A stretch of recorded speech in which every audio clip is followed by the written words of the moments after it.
How's it going, everybody? It's Red with Carry Crew. Today I wanted to talk to you about the UPK-M2 by UPKnife, and we'll see what we got going on. Alright, so getting into the UPK-M2 knife. It's got a lot of features I'm liking. It's got a lot of unnecessary sort of things that I'm not sure everyone would need in their daily life, but if you couple it with what it does have and what the potential you could possibly get out of it for the layman or everyman, I think it's a pretty good knife. Bit expensive, not gonna lie. So let's get into some of the features. Well, it starts with a price tag of about $235, $250. I've seen as low as about $200, but it isn't a cheap everyday carry knife, I'm not gonna lie. Blade steel is Sandvik 420C 28N. It's got a HRC of about 62, 63 from what I'm seeing on their website and other websites. Aluminum handle made of a 70-75 T6 aluminum. It's supposedly military grade and scratch resistant, and so far it has been pretty scratch resistant. You can see a couple of little spots, but I'm not so sure that they weren't from the machining process. But so far it's been pretty good in my daily life, and I work around metal and metals all the time. The one thing I'm having an issue with, which is my fault, I mean it's completely expected, it's got a magnet in it. It magnetizes the blade going back and forth. It's not the greatest thing when you work around metal. If you don't work around metal or metal scraps or metal shavings or filings like I do in the machine shop and as a welder, it's probably perfectly fine, to be honest with you. I have had to take it apart once because I got a chip in there, and that chip was it was lodged in the very bottom, so there's just no getting it out.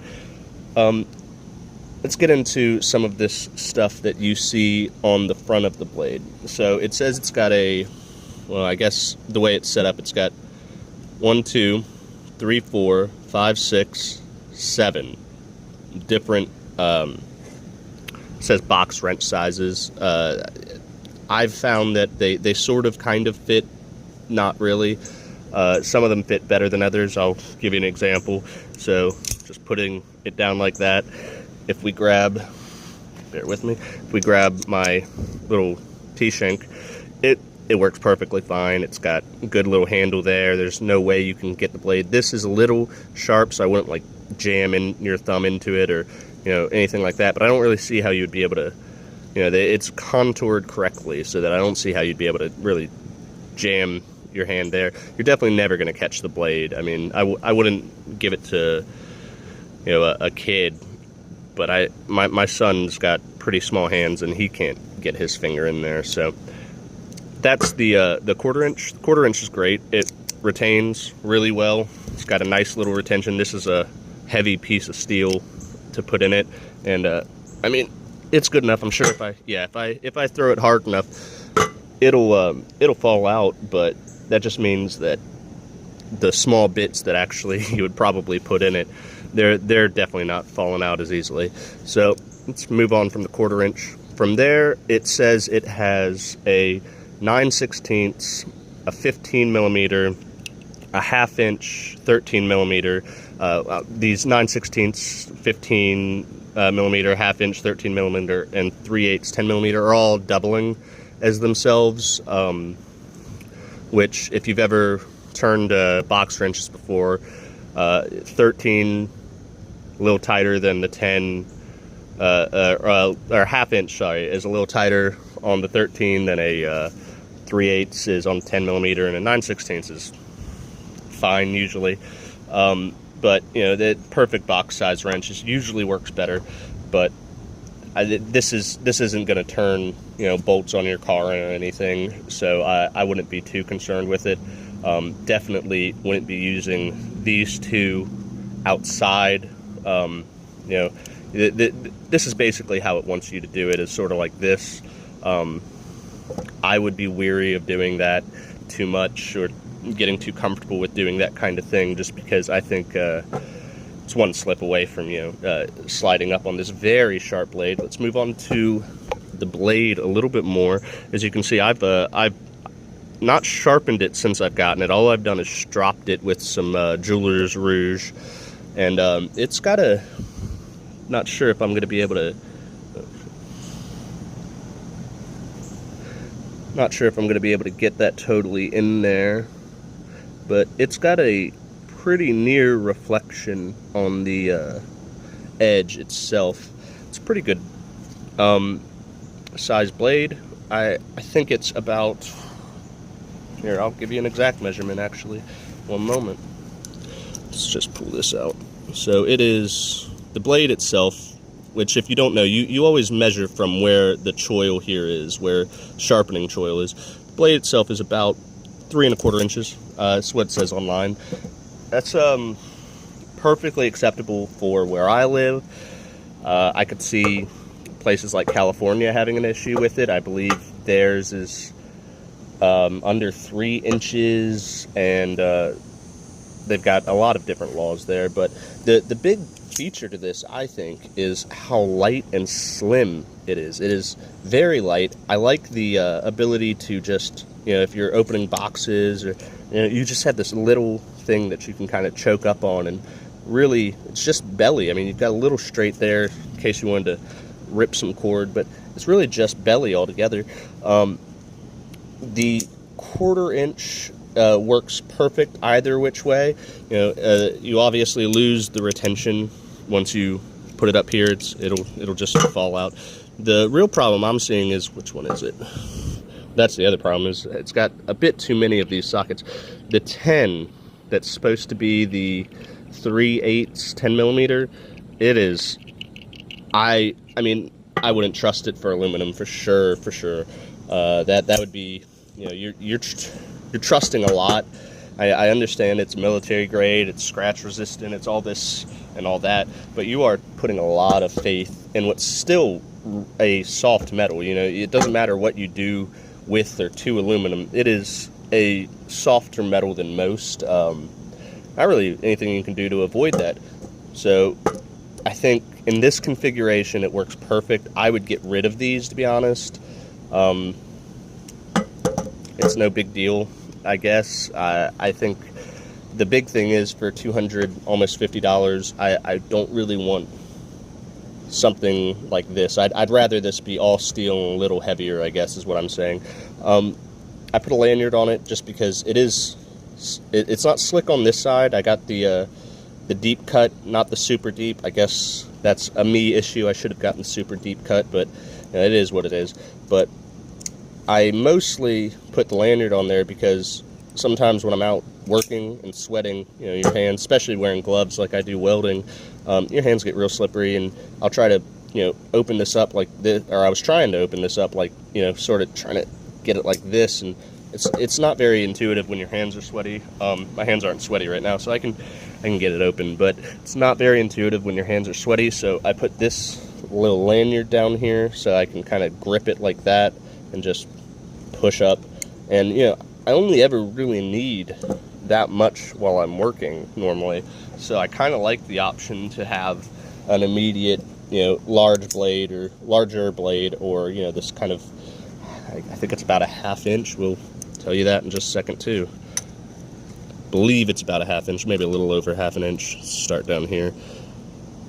It's 1 1/4 inch, about 3/4 of an inch on the short side, so it's a little off on that, but it's a perfectly acceptable knife. They say that this is for wire stripping. I'm sure it's perfectly fine at that. I personally, when I wire strip, depending on how thick the wire is, I'll just pull out my Milwaukee. I got these serrated version. It just lasts longer in my opinion, but I'll usually just put it upside down, or even sometimes if they're thin enough, I'll close it up and just run it in there, and then grab a lighter and just light where I grabbed and just rip it off. It's, you know, it's no big deal. It's definitely not a wire cutter. You know, it's just a stripper, this little thing. I originally thought it was some sort of like nail puller, but I wouldn't, you know, it's got very little play this way, but you can definitely feel when you do that it's not happy about it. So final thoughts on this are, I think it's a great knife for anyone who's into this sort of EDC genre, and they want to have something that is very lightweight to be honest with you. They can kind of toss in their pocket with a Leatherman or some Knipex, a Leatherman tool, a couple Leatherman tools maybe.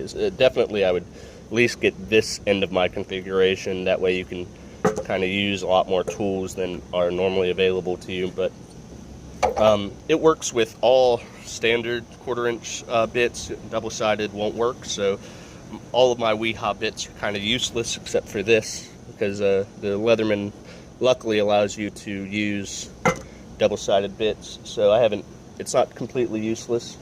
The one thing I will say is having the open track on both ends, you know, here when it's open, and you know, there where it's closed. It works sort of like a standard single action OTF, where when you have the tail or the retraction out for the OTF, stuff can get in, and when you have the blade out for the OTF, you know, or the blade in, my bad, for the OTF, stuff can get in. It's not a big deal. It's not hard to take apart. I would get some blue Loctite, maybe that orange stuff you can get from the mechanic shop. You know, your local mechanic shop. It's not very expensive. It's about $11. I would get some Loctite if you ever plan on taking this apart, which if you EDC it, you're going to have to eventually. The one thing I have found is you don't have to take it apart every time. If you got some Q-tips laying around, what I've started doing pretty much daily, it's sort of like a routine, I guess, is I've been taking the Q-tip and running it through the track, and through here you'll pick up, you know, gunk. So the magnet just attracts gunk, and then, you know, while it's in your pocket, it kind of rubs into the gunk. At least in my life, some people are probably a lot cleaner than me in their jobs, but it gets gunk. Gunk is a normal thing if you have a knife. It's not as bad with some knives. People that own single action OTFs or even double action that I've ever brought to the beach will understand the pain I'm talking about. It's honestly not as bad of a problem with this knife as it is with my OTFs. My OTFs have a huge issue with with stuff getting in, rocks, sand. I've had, you know, metal flakes. You know, everything gets in there. This is a lot easier to take apart, and you don't have to take it apart either.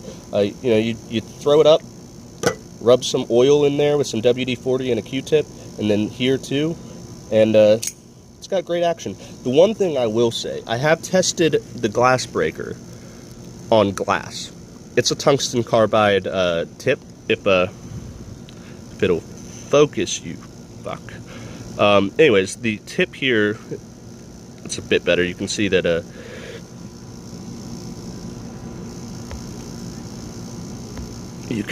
there's a different color. So the tip there is supposed to be a tungsten carbide, and when you pull the blade down, you can see that it falls down, and supposed to be, when you pull the blade all the way back and release it, it'll break glass. It'll break glass. It also says it can be used as a sort of makeshift or in the hand or immediate center punch. As a machinist, I will say that's sort of true, sort of not true. It depends what scenario you are in. So if you're using this just on mild steel, you'll get a dot. It's fine. I would recommend taking a Sharpie or just some paint, really, anything, bluing if you have it, and you know, spraying where you want the dot to be first. But it'll make a dot. You'll have to go back and look for it otherwise a little bit, but it'll make it.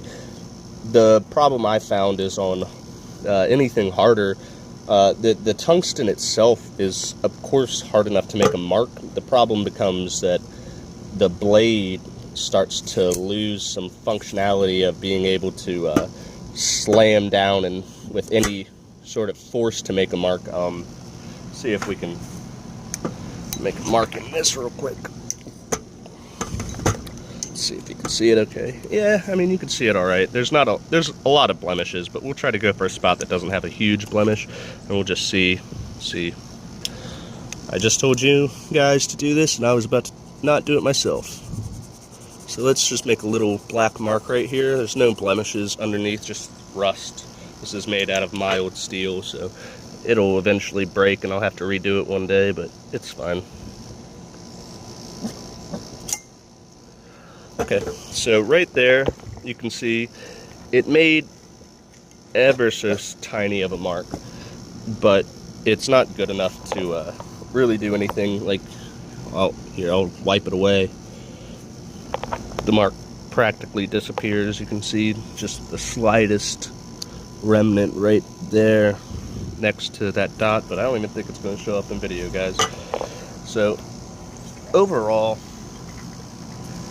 it is a excellent sort of EDC knife, especially if you're into the kind of, hey, look at me, flashy stuff that I've seen a lot of channels into. I got this simply because I wanted it. I've been looking into UPK knives, UPKnife, get a better view of them. UPKnife for a while. They did a marketing a couple years ago during COVID, I think, where they were sort of marketing all of the size and pocket size and fling out size. They got a couple of channels. Melissa Backwood's the only one that I really recall off the top of my head that did some videos on it. It's cool. Size not my thing. I prefer, something more EDC friendly. I feel like a size, a big, hey, look how cool this is, which is fine. Some people love to buy and invest in knives that are very much, hey, look at this, which is their prerogative. I'm not, I'm holding a knife that's rather flashy, but I'm not super flashy. Honestly, I don't like to flash a lot of tools around. I buy nicer tools because I've been doing this for a while, but this was sort of a impulse purchase, looking for something to replace my folder. I hate folders. I know a lot of people like folders. There's a lot of good folders out there. I'm not a person that likes folders. I got, scars all over my hands. Some of them are from folders. Some of them are from just bad jobs or stupidity, I guess. But for the most part, the blade is good. It works in my day-to-day life. I like it better than a folder. I bought it to replace my folder I had. I find I still end up pulling out my Milwaukee Fastback a lot at the job site. This seems to bother people less than this. That is the one thing I'll say, and you'll hear me probably say that a few more times in some videos. This, you pull this out, there will be some people that have experienced some things in life that it will bother them to have any sort of blade around. You can't cater life to them because if you're not harming anyone or threatening harm to anyone, their lived experience is not everyone's lived experience, and it's not really fair to perpetrate it on everyone else. So what I do try to do is I pull this out around people and places where I think this is more okay. Gun shop, adventure outdoors, friends' houses, things like that. This is awesome. And even at work, I'll pull it out, but I won't pull the whole blade out. That people seem to be very okay with just that. Oh, I didn't even mention, it has a bottle opener. Can't be a multi-tool without a bottle opener. Cannot be a multi-tool these days without a bottle opener, can it? So, I do pull this out a lot. I've had this for probably 22, I think. I believe this was produced in 2022, so I've had this for 3 years, but I believe I've had it for longer. I'm not positive, but this isn't the special one. It's filthy inside. You can see it. This isn't the special one or anything like that. It doesn't have a screwdriver on the back. It doesn't have anything crazy like that. It holds 5 blades. That's it. It's got good ergos. I love the ergonomics on it. Got a little seatbelt cutter there. It's supposed to be able to be used like this. I find it doesn't work. Even with the serrated blade that catches, I find that it just doesn't catch enough. Same with this. This is supposed to be a little, seatbelt cutter kind of rope. Works great with rope. It feeds it into the blade. Does not work with seatbelts. You kind of have to bunch the seatbelt up and do all this extra stuff that, honestly, if I was in a scenario like that, I'm just pulling this out, slicing. I'm not going to fiddle around with, trying to put the seatbelt in the correct position. Anyways, that's all I got for you today. Hopefully you like the UPK. Hopefully you check it out. I understand it's probably not going to be for everybody. It's definitely not going to be for most knife collectors that are on a budget. But if you got a few bucks and you want a sort of a, it definitely is an OTF, but if you want a non-automatic OTF, this is literally an OTF that is in reverse. Instead of feeding it back, you feed it forward and then it automatically retracts. If you want that, that's a really cool knife. I like it. I see a lot of utility just trying to keep people around me from stealing my knives or stealing my my stuff, or even walking off with certain tools. But we'll talk more about EDC and gear and whatnot soon.